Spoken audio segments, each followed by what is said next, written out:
Welcome everybody to another episode of Worldwide Knicks playoff edition, right? So we are running longer this year than we ran last year. If you guys remember, we took a little bit of a break after the Knicks were Yay. eliminated from playoff contention, but still going strong.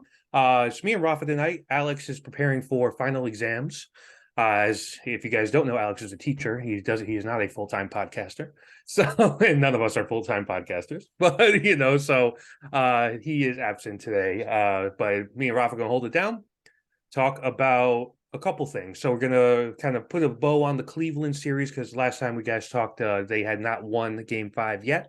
We're gonna talk about the game that was yesterday, which was Game 1 against the Heat. By the time this comes out, you'll be getting ready for Game 2. So hopefully we'll provide you some of that preparation. Then we'll talk about the outlook for the series against Miami, and then kind of close it out on some high-profile Knick fans, and if we want to welcome them back into the fray. So, without further ado, Rafa, how we doing tonight? I'm doing good. I mean, my teams are in the second round of the playoffs. It's absolutely unheard of. Like If you guys my don't American know, teams. Rafa Yeah, is, it's well, North American teams, Rafa. Let's there you clarify. go. Yeah, Rafa's also a yeah, hockey yeah, fan, and his hockey team is the Toronto Maple Leafs, who just advanced past the first round for the first time in 19 years, I think, Rafa, right? Yeah, okay. yeah. So I wasn't sure. I knew it was like in the upper teens there. But 19 years, Yeah, similar to the Knicks in nine, 10-year drought since the playoff series win. So Rafa's feeling good. He's feeling good yeah. I right now. mean, it's I don't know how to act really. It's kind of weird Isn't having that teams in the funny? second round. It's like You it know, isn't. when we were so this happened to me with the Giants this past year. Now, obviously the Giants are a little bit different because I've witnessed two Super Bowl wins in my lifetime. But they've been Yeah, bad we for about 6, 7 years, right? So it'd been a while since I was used to them competing in a playoff game. And so when they got to the playoffs, I was very happy, obviously. But then they won a playoff game. And I was just like, I didn't know how to react because it hadn't happened in so long. And it was the same thing with the Knicks, when they beat Cleveland Game 5. I refused to allow myself to get excited when they were just because they had a wire to wire victory there. Like really, and into the second quarter, you kind of knew what was about to happen. But I yeah. just couldn't allow myself to go there. And like you and I were in our Knicks group chat, and they were all like, "Oh, could we put a bow on it now? Put a bow on it now?" And I'm just like, "Oh, I'm not ready. I'm not ready to do that yet until it's final." And that's just kind of you used to things going wrong with this team, and I'm sure that's the same case for the Maple Leafs as well. It's worse. The Maple Leafs are the absolute. It's the worst. Yeah. It's there's no comparison to how ridiculous it can be. It's You know, giving up 3 goal leads in the with 10 yeah, minutes left in game 7. It's like mind the boggling. funny thing about it is anybody I know, because I live in Detroit, and we're pretty big hockey city here. Red Wings have a pretty big Yeah, following, and obviously another original six franchise. And this is off the rails already, but that's fine. So like no, you'll that's why have, we need Alex. That's why we yeah, need I know, Alex. keep us Basically, on the stream, but like, yeah, you'll have people who are just kind of like look at the Maple Leafs as a joke. And it's kind of the same way that people look at the Knicks. It's kind of like they're kind of similar in that way. Which is kind of ironic that you're a fan of both teams. I'm sure yeah, unbeknownst to you when you became a fan, but it's just kind of interesting, right? yeah. I think one of the early episodes. I think it was the first we talked about. It's their history, Maple Leafs, Knicks, and even Benfica, the soccer team I follow. It's the same history basically. Mm. Obviously, I didn't know this, but they all tied up. Great 60s, the 60s and 70s were great, and then pain and suffering for bit of the a bit of, for some years, and now picked up again. So That's without me great. knowing, I chose the 3 teams that give more pain in the world, basically. Yeah, Well, great. your attachment to history makes a lot of sense considering what you do for work. Yeah, yeah, Which makes a lot of sense. yeah. So, Well, but enough of that. Let's jump into I'm recapping sorry. or kind of putting a bow on this Cavs series. So, like we had mentioned a couple times now, the Knicks beat the Cavs in 5. And I look like an idiot. All the ESPN people look like idiots for picking Cavs in 6 or 7. And the Knicks took them in 5. I thought for sure. I think me and Alex consecutive weeks said this is going to be a long series. It's going to be a long series, but it wasn't a long series. And It was a 5-game series, and quite frankly, after game 2, when the Cavs, kind of blew the Knicks off the floor over there in Cleveland, the Knicks took control. They took care of business at the Garden, and then went into Cleveland in game 5 and took care of business again. Didn't even trail in that game at all. It's So, I guess kind of looking back now, obviously we're on to the Heat series and all that, and we'll get to them in a second, but it's the first time in a decade that the Knicks have won a playoff series, of course, dating back to the Carmelo Anthony era. So for you, like, how big of a deal was that for you as a Knicks fan to finally kind of taste that little bit of playoff success? I mean, I believe it's well, you can maybe relate that to that better as an older fan. Yeah. But to me, I mean, it's so many long nights of bad basketball watching the Knicks, and finally we can get some relevant Knicks basketball.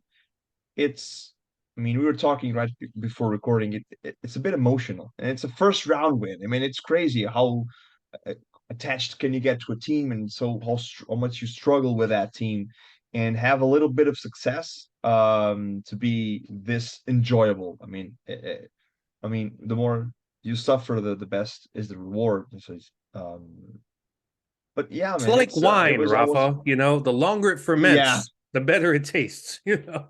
yeah. I mean, with it, yeah, but I was obviously really happy. I was the game was done. I think it was almost 3 a.m. here in Portugal, and I was like, "How am I gonna get a sleep? I'm not going to sleep tonight."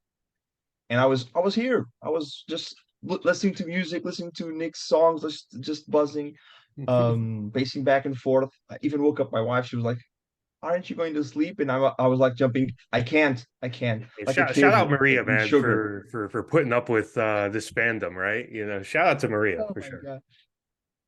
Um, it's I mean, but she had this joke. I was oh, the Knicks play today, and she was like, "So the Knicks lose today?" I was like, "Come on, it's like that." So it's part of the daily routine as well, man. And it's with the Knicks and watching the games and success. It's not like you can look into the news and Knicks. It's not Knicks are a joke.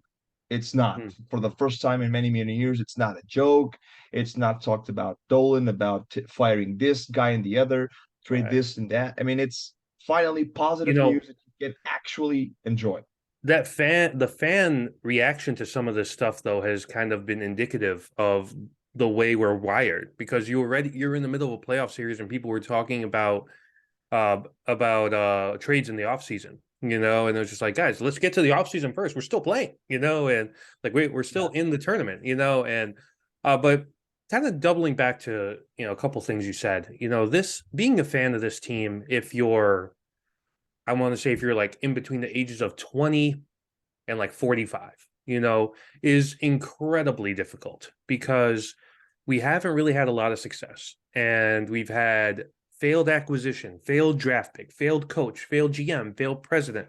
The whole Dolan stuff, which is, I'll give him credit at this point. He's kind of stayed out of it. And but yeah, it's hard. You're the butt of every joke. You're the headline of every article or video. You are the headline of a clickbait piece of media, because they know people click on stuff that's about the Knicks because they generally want to laugh at the Knicks. But the Knicks over the past few years have built a competent organization that doesn't leak information, that doesn't have scandal, that drafts and develops their players well, that makes smart free agent acquisitions. And we see that with Jalen Brunson. We've seen it with the way that Julius Randle's contract has aged, quite frankly. We see that in RJ Barrett's extension. We see that in the drafting of Quickly and Grimes and Toppin. Even Jericho Sims, is another guy who's shown promise. And so when you go into this series, you expect the worst, and you expect them to fall on their face and be the joke that we've been trained to think that they are, right? And then they win, and convincingly, and without major injuries to the opposition. Like, there's no asterisk, to this series win. If anything, would have gotten the asterisk because of Julius Randle's injury, and Exactly. you got, and the greatest thing about it is, like, the guy who you gave the keys to, Jalen Brunson, he showed up.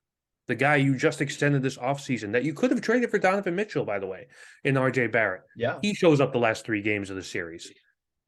You got good defense from another guy you drafted in Emmanuel Quickly, and you got amazing frontline play from Mitchell Robinson, who you drafted as well, the longest current tenured Knick, like we've mentioned before. And you got really good contribution from Isaiah Hartenstein, who you just acquired in a good deal in free agency. So the Knicks are like, they're a competent team. They're a team that we're proud of now, which is such a weird feeling. Even trades. Look, 2 years ago was Derrick Rose acquired him and it was a massive boost. Look at now Josh Hart, how amazing he has been for this team. I mean, it's you can say that obviously you can say that for a lot of players, but without Josh Hart, I don't think we are a fifth seed, and I don't think we are in the second round. Yeah. It's, Josh Hart was that much of a boost. It's been been incredible. amazing. It's trades that actually work. Okay, we're gonna get better with this trade. This trade makes sense. Let's do it instead of we need the guy. That guy's available. Get him. It's long gone. It's long gone. The panic things, the panic trades, the panic signings just to try and get something going.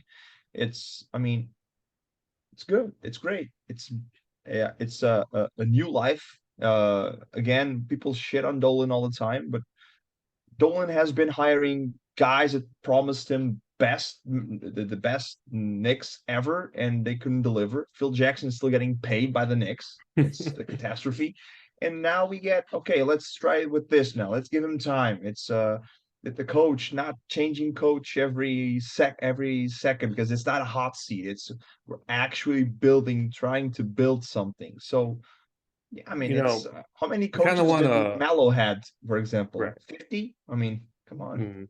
I kind of want to throw out something funny that happened yesterday. So you, like me, Rafa, we both subscribe to League Pass. We both watch mostly every game. I try to watch every game live. If I don't, I'm watching it in the morning. I'm just like, I'm in it, right? You're in it as well, even more so because you're staying up super late to watch the game.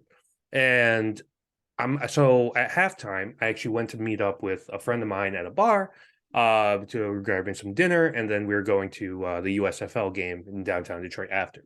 So we're at the bar, and they have the game on, of course. I said, I'm not going anywhere if they don't have the Knicks game. So we go there, and we're watching. And me, when I'm in a public place, I'm just, I'm cooled out, making my little reactions, nothing too crazy. And you got these people, and they're talking about the Knicks in the background. There's oh, I hate the Knicks fans, they're so annoying, blah, blah. And, they go on and on and on. And you could tell these people just don't watch this team, they just are going off the memory. And for people like us who are super, super invested, and I'm not saying everybody has to be a diehard fan or watch every single game or subscribe to League Pass, it's not feasible for everybody.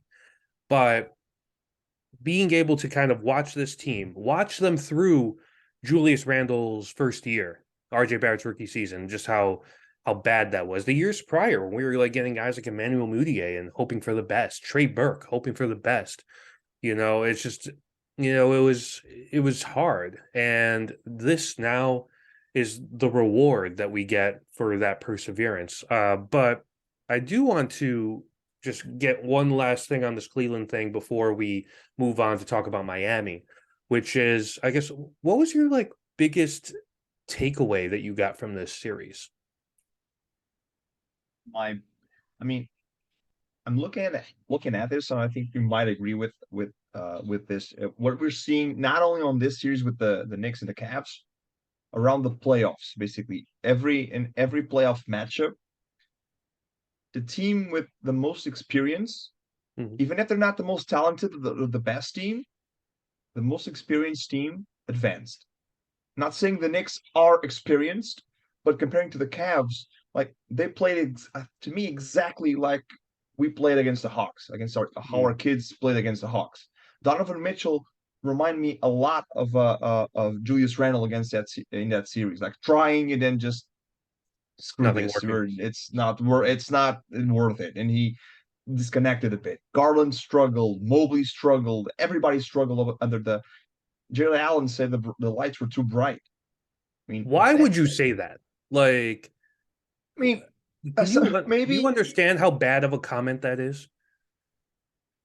it is bad, but at least maybe we need a little bit more of that. Like, okay, I wasn't good. The lights were too bright to me. I need to focus and be better. Mhm. I see it as a comment like that. I mean, Mm.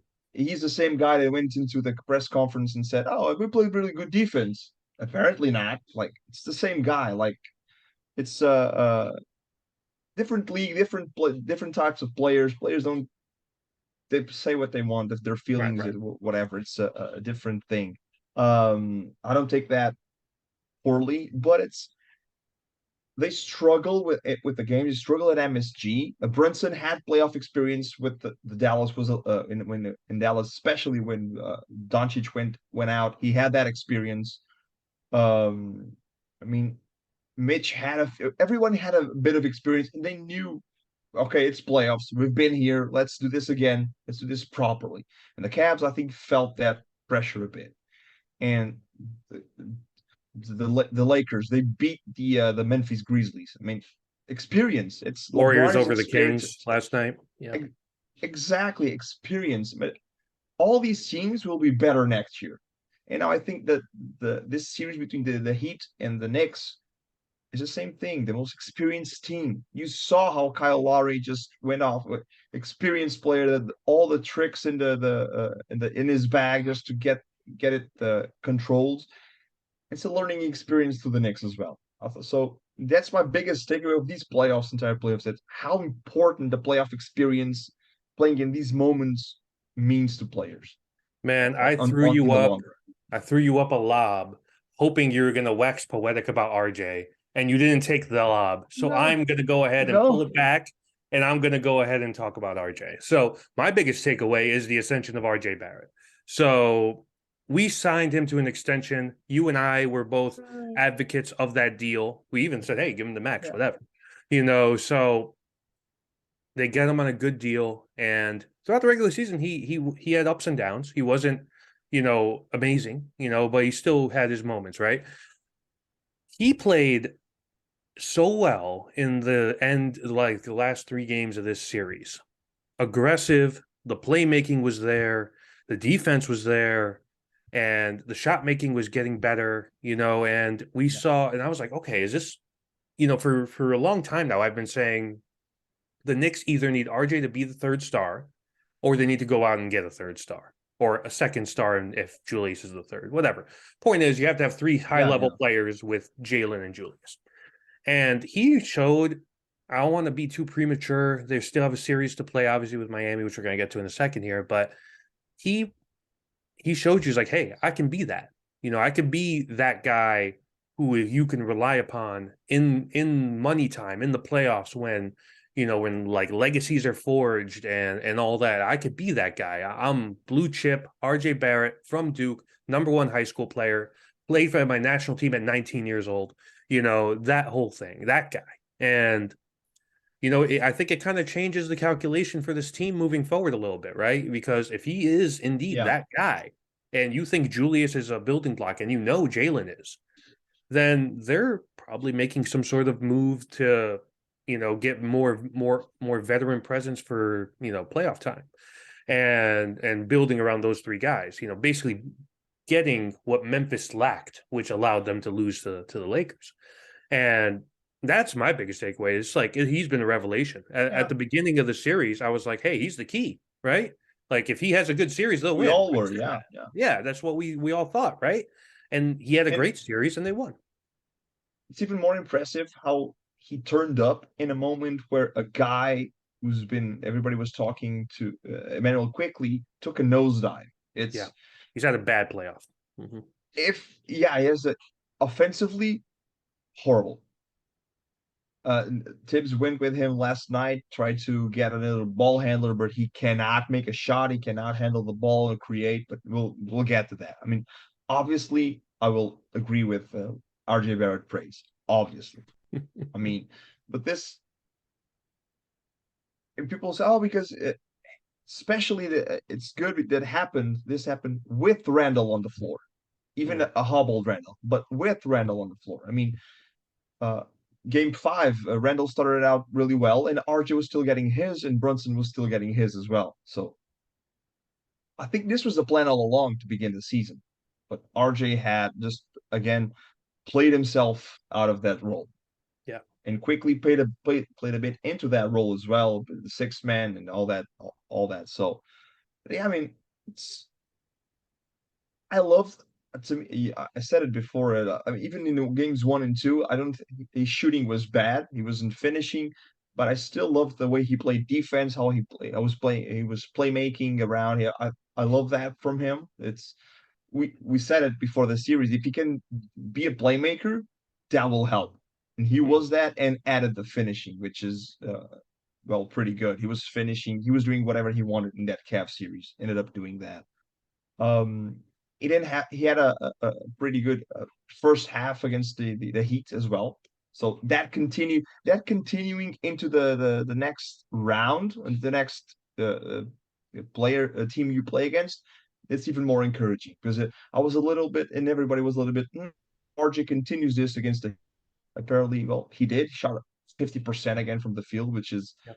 he's being efficient inside. He's being efficient inside, which is all we ask for. But to the future, like DP said it last episode, and we all kind of know that it's the fit is weird between Randall, Mhm. RJ, and Brunson, especially if they can shoot. If they can shoot, it's not a problem. Mhm. But if they can shoot, especially RJ and Randall, if they can be consistent 3-point shooters, it's a problem. But I think it will. RJ will improve his shot. Randall will continue And for the this. record, He shot the Rafa, ball well. Yeah, for the yeah, record, RJ's improving his 3-point shot, quote unquote. You just shoot what Randall shoots, and you're infinitely better. yeah.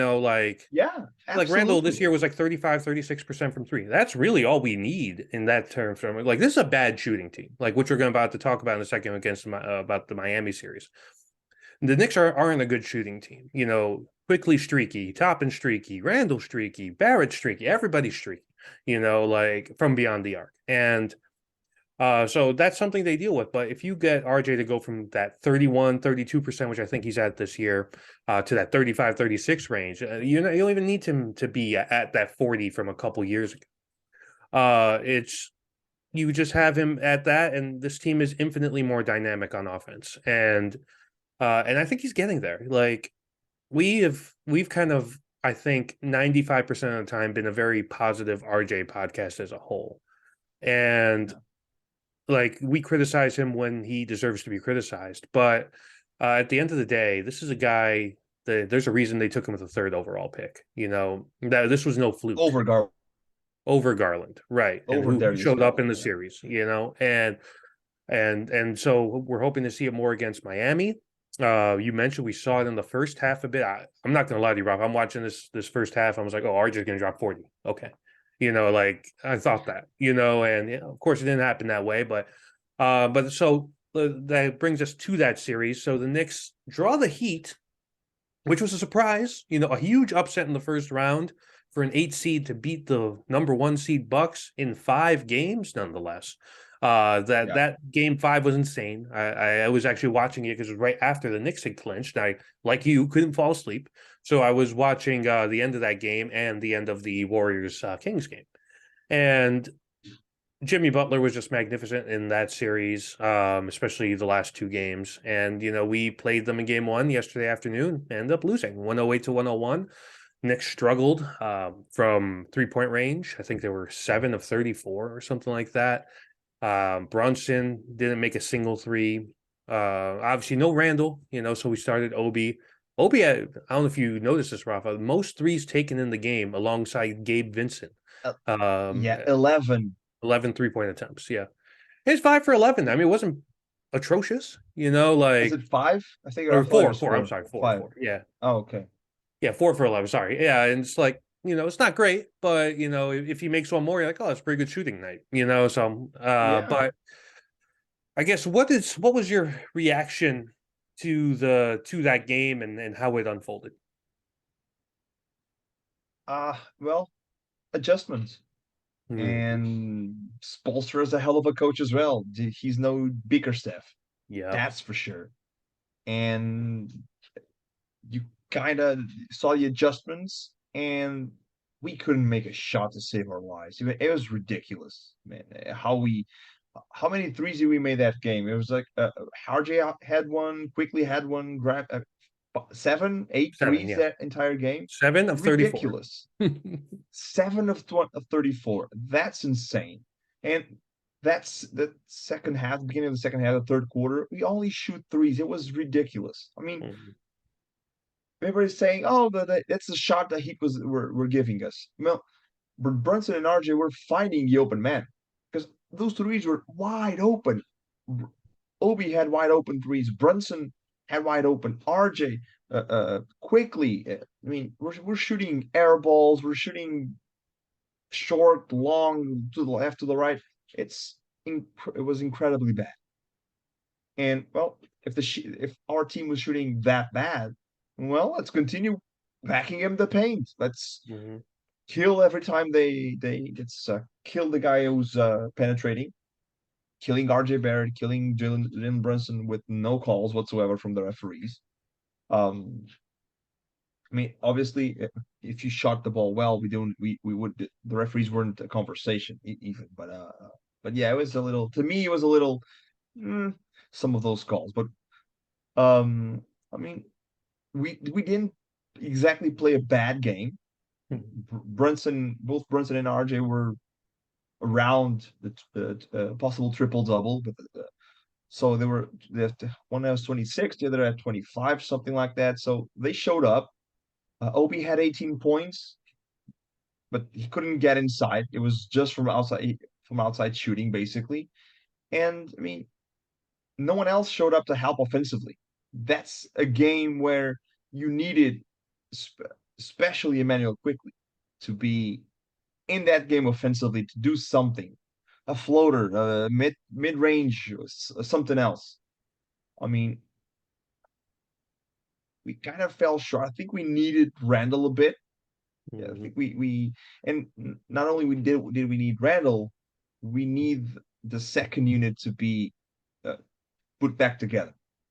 To start Grimes, to have Randall in it. It's not an having asking for Randall is not a knock on what Obi has done. It's we need that second unit to be effective again, like the first unit was effective. That's what gave us a series against the Cavs. The second unit minutes were great, and yeah, man, we fell a bit short because we couldn't make a shot from deep. It's the history. It's not something new like Right. Alex said in the today, it's well, the scouting report against the Knicks is not long. Make them shoot threes, they can't hit him. So it's disappointing to lose in that fashion. You know, I feel like we had opportunity to win, Mhm. even with the adjustments. I feel like we could have done a little bit more, but the shot wasn't falling, and then especially more RJ than Brunson. So I tried to force it inside against everyone on the Heat. It was in the game, and well, we couldn't convert, and then Jimmy Butler twists his ankle, and nobody attacks Jimmy Butler, which to me was Insane. how Yeah. like Mhm. we were setting screens to get him away from the ball. Like, what are we doing? I mean, are we playing? What is this fair play mode? Fair Come play on, mode. dude. It's why wouldn't we attack Jimmy Butler? Yeah. Yeah. In that moment, it's whoever offense on Jimmy Butler. It has to be. I mean, and I don't know. It's a bit disappointing. I'm still positive this will be a 7 game series, Mhm. but we could have had it. It was so close. You know, you said it earlier. Spoelstra is no Bickerstaff. Bickerstaff didn't know what to do with the Knicks, and Spoelstra does. So he's been to multiple NBA finals, with and without LeBron for the record, and he knows what he's doing. He's a great coach. He's probably one of the best we have in the league today. So you got to pay that due respect there. And because you look at this roster, man, the guys that they're whipping out here, like there's no reason they should probably even be in the playoffs with that roster. But they're so well coached, and they're so like they just kind of claw around, hang around, and then all of a sudden, here you go, they're up 1-0 in the second round series. And yes, the shots have to fall. It's bad. There's a lot of open looks, a lot of misses. Josh Hart airballed a couple corner threes, and that wasn't great. And to the Randall point, I think that's the biggest takeaway is that you didn't have Randall, who has dominated the Heat this year, and it shows. Because if you have Randall, he's going to attract a little bit of gravity from Bam Adebayo at the rim, right? So with Obi, he doesn't have that fear. He's just like, oh, he's just gonna kind of float around the 3-point line. They could stick Kevin Love on him, whatever. Whereas with Julius, Kevin Love will probably get abused by Julius. So you kind of would need to shade Bam over that way. And without that, they haven't been able to do it. And the Knicks, we know they're not good enough to kind of overcome multiple injuries, kind of thing, right?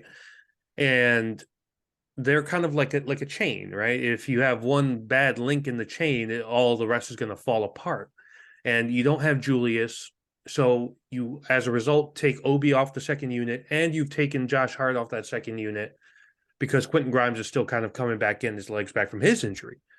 And they just couldn't get it done. RJ had a great first half. Bad game from Brunson overall. He's just a bad game from him. And then Kyle Lowry, he kind of had a coming out party, and we were kind of joking about him going into the series, but it's no joke now. I mean, he had probably the best game he's had as a Miami Heat player, and Doris Burke was annoying me so much with that love about. I mean, oh my God, that was so annoying, man. That Kyle Lowry farted, Doris Burke would be, oh my God, it's amazing fart. Look at this. The volume, the noise. It was absolutely, oh my God, disgusting. Sorry, I just needed to yeah, I was oh I my was hoping you would get a little Doris Burke shot in there, so I like her. I usually yeah, I like like to Doris. listen to her, but Yeah. this was way too much, man. The whole game, like, oh, look at this. Oh, amazing defense from the Gabe Vincent. He did this, did that, this, and that, and the other. He committed a foul. It's a bad no. I mean, things like this. It was I hated it. Okay, but I'll stop. Sorry. Doris, she grew up in the tri-state area. I think she grew up a Knicks fan. And sometimes I wonder when she calls Knicks games if she kind of overcorrects the other way, you know? Like, is it maybe overly complimentary of the other team just so no one people accuse Breen of being a Knick guy all the time because he calls games for MSG. And which, I vehemently disagree with. Mike Breen's like the most professional announcer we've ever seen. But um, you know, the funny thing about Doris too is like I think whenever Julius plays, she's very complimentary of Julius. Like she loves Julius. I've noticed about her. Yeah, So that's true. which Yeah. is interesting. Yeah, I just think she likes certain players, and I think Lowry especially is one of those players, which is fine. I'm not. I don't get too mad about that She and personally. she and Alex would have a nice dinner over how good Kyle Lowry is. Yeah, yeah. I mean, well, I mentioned this in the group chat. Alex has a little bit of a tough time. Two of his favorite players play for the Heat. Jimmy Butler and Kyle Yeah. Lowry. So, um, yeah. I mean, like you had mentioned, Rafa. I think there's going to be a long series, which kind of brings us into the outlook for the remainder of the series. So, going into this, I thought the Knicks could win this in 6 games. I think were you feeling the same way going in, or were you thinking 7? Or I was always feeling 7. okay. I don't know why. I don't know how. I think 6 games was a little bit. I was more a 7 man, a 7 game man. Hmm. So after this first game, is your confidence in that pick wavering a little bit where you think the Heat are gonna, take this series instead? Oh, I think it's a 7 game series. I don't know that thing. Are talking about at the top about the experience of the Mhm. players? I think can go game 7, and I wouldn't be surprised that in that game 7 the Heat could take it. Like that little experience level gets it done. Like you know what I'm saying? It's we got the game seven, this pressure of game seven for the young Knicks, and we failed. It's well, we failed this time, but next time we get it. So I want the Knicks to win, obviously, Hmm. but it has that the touch of the playoffs. It's been experienced over the rookies. Let's call it like this in the playoffs. So I'm a bit skeptical in this, and we don't have a Kyle Lowry. Oh, Brunson is our closer. Yeah, he's our closer, but we don't have that experienced guy like Kyle Lowry, like Kevin Love, experienced in the playoffs, champions. Been to the finals. It's tough. I think we're if Randall can come back in, if obviously Jimmy Butler is hobbled as well. Yeah, if I that don't injury know. is serious, this series is probably not going to go very long, to be quite frank, because he's everything they do. Yeah, You know, yeah. He was a big part, and him being out there, that was the thing. Jimmy Butler was out there, and we still had he was in movie, and we still had Josh Hart. Maybe I don't know if that was the move to make there, but it's the game plan. But whatever. It's if Jimmy Butler's injury is bad, yeah, it can be a little bit quicker. I think he will play just like Randall will play game two because I don't think I think it's I said it. If we lose game one, Randall is absolutely playing game two. absolutely. There's Hmm. no way he isn't playing. And I think we take game two. They can take game three, but we come back at game four if Jimmy Butler is okay. I think we'll take a game in Miami as well. It'll be a really tough. I will hate it to lose game seven at home, but yeah, You know, this series to me feels like it now. It feels like it's going seven. I still feel like the Knicks could pull this out, and yeah, ultimately, if they get Randall back, next game, and he's 70 to 80% of his normal self, I think that puts him in a good spot. This Jimmy thing is a big wild card, right? If he's down, like what do they go to on offense? Do you run everything through Bam? Do you let Gabe Vincent cook?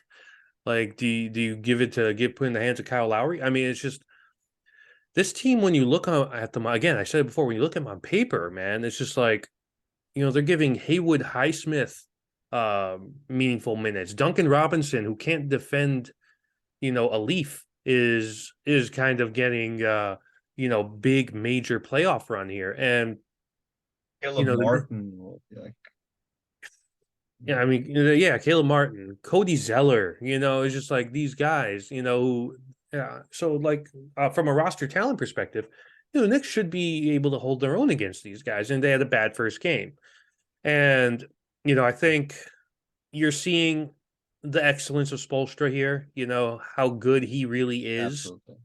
And that could be the difference in the series, him just being a better coach right now than Thibodeau. Um, but yeah, man, it's frustrating because it's right there for you if you're the Knicks, right? But I'm sure the Heat probably feel this way too. They probably think that they probably would have rather played us than the Cavaliers, right? But you just like for us, it's right there, man. Like this team missing their best shooter in Tyler Hero. And now Jimmy's kind of hobbled. Man, there is not a better chance to get to the conference final. And if like I know Embiid is going to miss the first game tonight against Boston, Yeah, um, you know, if you get Boston in the conference final, theoretically, you would be looking against a team that you've done pretty well against, this year. That, and more importantly, quickly has done really well against this year if you want to get him out of his slump, right? And, Evan but Fournier, put him in against there you Boston. go. Yeah, that's true. But if you're like to keeping it to this series, you know, Julius has played really well against the Heat this year, and I think him being back is the most important thing. You got to have him, not just from his scoring perspective, but giving Obi back to the bench, giving Hart back to the bench so they could kind of get things back to normal, and again, attracting that gravity to open up the lane for Brunson and Barrett a little bit to kind of get Bam out of that action a little bit, right? And Not that to me only is that, key. I mean, not only that to Brunson and Barrett, it's if Bam has to guard Julius Randle, who's left to stop Mitchell Robinson from grabbing all those rebounds? Is it Kevin Exactly. Love who's gonna out hustle at this age Mitchell Robinson? I mean, it's we need him. I mean, all NBA, two-time All Star. We need the men to play, and we need Obi off the bench because the even against the Cavs game, the Cavs games, the bench unit with RJ Barrett, of course, that second unit is it was Obi, Josh Hart, and RJ were doing all the work. So we need that going again. And well, Obi just doesn't. You said it. Obi just doesn't give that presence inside to on offense. He doesn't have It's that. annoying He doesn't go because strong. yeah, it's annoying because Obi gives you the transition game, right? The outlet pass stuff and the spacing as well, and but the issue being is like he doesn't have that gravity to free up the lane when you got multiple guys. You could throw in IQ into this and Quentin Grimes, who likes to do the little shot fake drive move. And so if you are not going to get those guys out of the paint and not make them pay on threes, then you're in for a long or actually a short series that will see you home quite sooner rather than later. In terms of schedule here for the rest of the series, so we got game 2 tomorrow. I believe game 3 is not until Saturday. So Yeah, um it's a big gap. Yeah. yeah, pretty big gap to get to South Beach. Sorry. And so we'll see how that shakes out. We'll kind of get a feel for the Heat and how they're doing. I guess last question before we kind of toss over to another topic here, off is this game too has to be looked as a must win, right? Well, absolutely. If go down 2-0 at home, it's over. I don't think we have a against again an experienced Heat team. Oh, they can get it done. It's I mean, Jimmy Butler's been well. If he isn't injured, he will have a great game. If he had it against the Bucks with Giannis and everyone, he will have it against us. Even if Josh Hart is guarding him, I mean, if he goes off, he goes off. He was still making good shots with Josh Hart guarding him. So Mhm. I think it's we need to go at this game just like the Cavs went game 2 against us. We need to Yeah. go full force, just have a good first half again, but then can be able to continue that in the second half because we know what to expect now from the Heat guarding us. They're Mhm. they're going into that zone. We need to break that. We need to be able to break that Yeah, and consistently. I that's mean, it's that's Tibbs going to has be to the key. adjust. Yeah, right, right. Yeah, it's the second round of the playoffs, man. There's no, your opponent. You're not going to take anybody by surprise. So you got to, be able to see what they're throwing at you and, be able to kind of like the whole not attacking Jimmy Butler thing is the big one, because they had 5 minutes to do it and couldn't really do it, So that's Props that's on something. the Heat for protecting him as well. I mean, Yeah, for sure. absolutely. But I mean, I don't get it. All right, so let's close out this week's episode with a little bit of a fun debate I've seen online. Shout out Papa Left. So there's a few high-profile Knicks fans out there. Think of Ben Stiller. Obviously, people think of Spike Lee. Fat Joe as well is another kind of prominent Knick fan. There's a bunch of them that come to the Garden pretty Tracy frequently. Morgan. Tracy Morgan, he's there basically every game. Yeah. And but the ones who have gotten a lot of spotlight lately are Stephen A. Smith and actor Michael Rappaport. So, Stephen A. Smith has been on the record kind of just dissing the Knicks, even as recently as February of this year, said that if the Knicks were to play the Heat in the series, he'd like the Heat more, type of thing. Rappaport famously was at a Nets game in a KD jersey, an alleged Knicks fan kind of thing. But now, they're kind of saying, "Oh, I'm a fan now. I'm back on the squad type thing, right?" So, and of course, a lot of fans on Nick Twitter for certain have kind of said, you guys switched up, no coming back, so on and so forth. So to you, if somebody high profile like that is doing that and they want to come back to cheer on the team, what's your opinion or take on that? Well, it's these guys. Well, they're the ones to me that give a bad rap to Knicks fans Mm-hmm. because they're the ones going on TV talking Stephen A. Smith, and especially Stephen A. Smith, going out there and being all crazy about the Knicks. I mean, he can be a fan of the Knicks. I don't say he's not a fan of the Knicks. But he does. To me, he's an actor as well a bit. Mm. He's acting on that show. To me, it's what he does. I've said it on the pod before. It's different to hear him on First Take than on his pod that he Mm-hmm. does. It's completely different. So, but you use that, you use the Knicks, you clown the Knicks to get relevance in some way. Because oh, he's the most well known Knicks fan, Stephen A. Smith. And you mentioned Spike Lee. Spike Lee is not innocent of that. He's going onto ESPN First Take, talking about his access and whatever, and talking trash about Dolan and everyone else. I mean, you said it. Knicks sell. The clicks. Everybody is going to buy into the Knicks fans. They want to read what's happening, and the non-Knicks fans want to read because they want to laugh about this franchise, the New York Knicks. This laugh of a franchise, and they don't help. So, but if you go on national television and you talk all that crap about the Knicks and how bad they are and how terrible it is there, don't come back. Just don't come back when they're bad. Mm-hmm. I mean, I said it on Twitter this week. I would okay. Stephen A. Smith is not worse to me than Rappaport. Rappaport is the if you want to clown the Knicks, you're a well-known Knicks fan. You want to clown the Knicks and everyone just going into Nets games with Nets gear and not talk about the Knicks for months and months, and now you show up again. Please don't just the nerve of these stations just to invite him to talk about the Knicks. I mean, he's not he's not a Knicks fan. People don't respect him in the Knicks community. I mean, you bring up Michael Rappaport to talk about the Knicks. No Knicks fans are going to tune to see that because they don't care about guys talking about the Knicks. Bring a Tracy Morgan, bring a Ben Stiller. People actually respect those guys. Mm-hmm. Even Spike Lee.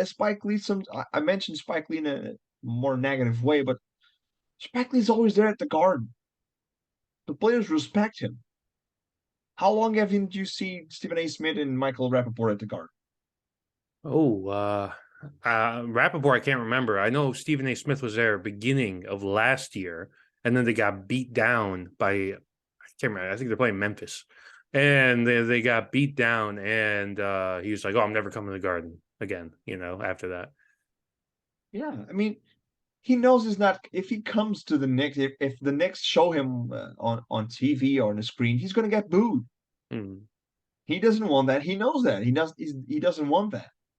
Remember a few years ago with Fraz, he tweeted at him and he said, "Shut the hell up! I've been a Knicks fan for years." Like he knows fans always give him trash about when he talks about the Knicks. He's a fake fan. Yeah. I mean, even I don't know, Max Kellerman. He says he's not a Knicks fan anymore. He will only be a Knicks fan when Dolan sells the team. I Mm-hmm. mean, at least he has a reason. Okay, I'm not a Knicks fan until Dolan sells the team. Can you agree? Can agree or disagree? But that's his reasoning. End He of story. stuck to it. He stuck to Yeah, that reasoning. he Yeah. said it. He kept it. But these guys clowning the Knicks every minute they have. I mean, that's Stephen A. Smith. Oh, you should bench RJ Barrett. And then he plays well. He should thank me. Knicks fans should thank me. Get the hell out of here. That was an Please. egregious comment. Knicks fans should thank me. Yeah. It's ridiculous. You can tell he just says things to be tweeted about or talked about on social media. It's to me that's as a fan, it doesn't sit right. with us. I mean, Mhm. at least with me. So that's why uh all in with Papa left going after Michael Rappaport and all the fake fans, all in it. He has the green light to do whatever he wants to them. So I feel like us as like prominent Knicks fans on Twitter, right? Like people were like on Twitter a lot, on Knicks Twitter a lot. So like we know guys like Papa Left, for instance. Yeah. We're a little gatekeepery. We're kind of gatekeepers on who could be a Yeah. fan, who can't be a fan. Oh, if you weren't here for the Cleanthony early minutes, then don't come at me now for the good Julius Randle minutes, right? So um if you didn't witness a washed Baron Davis, in a Knicks uniform, then you don't count, type thing, right? And I don't really feel that way. I get that not everybody is a loyal fan, but that's one thing. Like Joe Schmo from the Bronx who decides he wants to watch the Knicks again because they're good, yeah, good for him. That's fine. But when you have a platform like Rappaport does, like Spike Lee does, like Stephen A. Smith does, like all these famous people, and you're just gonna go out of your way to trash a team that you allegedly root for. It's just like, and then like go away from them, and then all of a sudden when things are good, you want to come back over. It's just it also doesn't sit right with me because you guys use this team for fodder to gain clicks and all this stuff for years. You're like I get mad at the Knicks all the time, man. I would never go that low. Like again, and I've witnessed That's a it. lot of bad years, a lot of lean years in the 2000s and 2010s, and these guys kind of made a profit off of talking shit about the team, talking shit about Dolan, talking shit about whatever coach or GM was employed by Madison Square Garden at that point. So no, I don't really, so when you see Stephen A. Smith posting a video on Twitter, oh, orange and blue skies, and it's just like, because what he's setting it up for is when the Knicks inevitably lose, that they will, be getting like the whole update stuff, right? Like it's like, oh, how good are these Knicks now, Stephen A. Smith? You fucking bum, that kind of thing. It was like, this is why the Knicks suck, blah blah blah. And Stephen A. Smith, especially, is the face of ESPN. Like that has to be understood. Like he does so much shit on ESPN. He's on like NBA pregame shows. He does like football stuff. He obviously has first take, and he does all this stuff. And so when you give somebody like that big of a platform on the biggest sports channel in the US, and he's just over there clowning this team and getting clowned down for his team, at least like Kendrick Perkins has been consistent, you know, like he's liked us through this season since day one, and when you call Stephen A on this, Stephen A gets defensive. But the fact is, Stephen A didn't believe in this team, and so it does definitely rub me the wrong way when like I have a hard time. Like I feel like when you get international, you gotta check your fandom at the door. I'll give you an example. So, like I do a lot of writing for Off the Ball Network, right? Very, very rare. I post an article there every single week. Check it out. You'll see it every week. Very rarely do I ever talk about the Knicks or the Giants. Like I've never written one article about the Giants. I wrote one article for them about the Knicks. Why? Because I can't take bias out of it. I care too much. You know what I mean? So if you're just going to kind of go on national TV and just start being like, oh yeah, go the orange and blue skies, Knicks and six, whatever, and then but at the same time make fun of the people outside of the Garden after they win a playoff game. Like it just rubs me the wrong way, man. Like I'm not going to try to police him, tell him how to fan, do what you want to do, Of course, obviously, yeah. but it just doesn't sit right with me. So whenever I see those, like, I get those tweets that pop up on the timeline, be all like, "Oh, Stephen A. Smith thinks this about the Knicks." I'm like, "Yeah, don't care. Not going to watch it." Or I mean, Skip and Shannon. Oh, yeah, so Michael Rappaport weighing in about the Knicks. Don't care.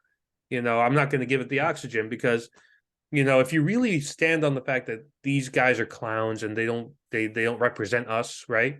Which is how we all feel. Then don't retweet their stuff. Don't like the tweet. Don't reply to the tweet. Don't give it any oxygen. Let it die on the vine. that's the thing that annoyed me. It super annoyed me. Like everybody you said on Nick's Twitter just shits on Stephen A. Smith and whatever he Hmm? does and whatever he says. Oh, he's not a Knicks fan. He doesn't care. His opinion is not valid. The minute he talked poorly about RJ Barrett, he was right. Everybody was rooting. See, Stephen A. Smith says this. Who cares what Stephen A. Smith says? He doesn't watch Knicks games. He watched two Knicks games in the playoffs. He watched, I mean, I said it on Twitter. He watched as many Knicks games this season as Maria did. She watched zero. Yeah. I mean, he doesn't watch Knicks games. He doesn't see it. And probably see the highlights like some casual fan. It's okay, but don't go on national TV talking about a team that you know nothing about. And whatever and you can see whatever there's talk on national TV about the Knicks, it all comes back to the same conversations, the same topics, because that's what people know about the Knicks. Clown franchise, haven't won a series in how many years, haven't been in the playoffs for how long, for so long. It's always the same conversations, the same thing. You were talking about how you went to the bar to watch the game, and the guys behind you were talking about, I hate Knicks fans, I hate this. Mm-hmm. That's what they know about the Knicks. That's all they know. Like they don't know anything else about the way the state of the franchise, the players.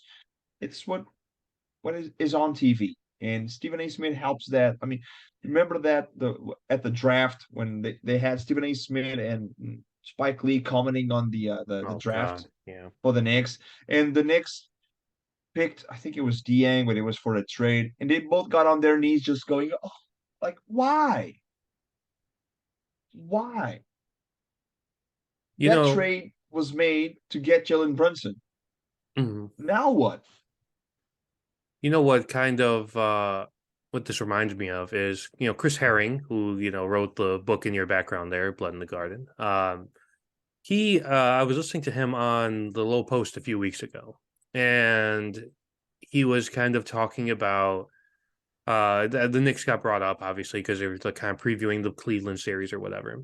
And he Yeah. was like, he's like, yo, you wrote this book, you got a rooting interest. He's like, I grew up a Knicks fan, blah, blah, blah.